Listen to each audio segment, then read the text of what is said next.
السلام علیکم پیارے ناظرین اکرام، آج کی ویڈیو میں ہم آپ کو ڈرائیونگ لائسنس کا ٹیسٹ کمپیوٹر ٹیسٹ وہ بتائیں گے اور دیکھتے ہیں اس میں کون کون سے سوال جواب ہیں۔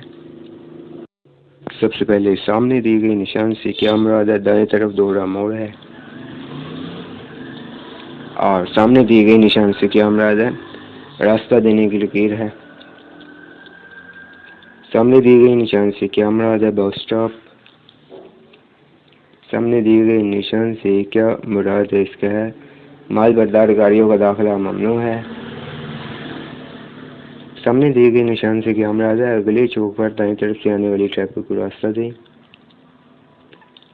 سامنے دی گئی نشان سے کیا مراد ہے؟ مواشیوں کے گزرنے کی جگہ۔ سامنے دی گئی نشان سے کیا مراد ہے؟ آگے سڑک تنگ ہے۔ سامنے دی گئی نشان سے کیا مراد ہے؟ آگے دوہری سڑک ہے، ختم ہے۔ سامنے دیے گئے نشان سے کیا مراد ہے؟ اوورٹیکنگ پر عائد پابندی ختم۔ سامنے دیے گئے نشان سے کیا مراد ہے؟ حد رفتار۔ سامنے دیے گئے نشان سے کیا مراد ہے؟ سڑک پر پھسلن ہے۔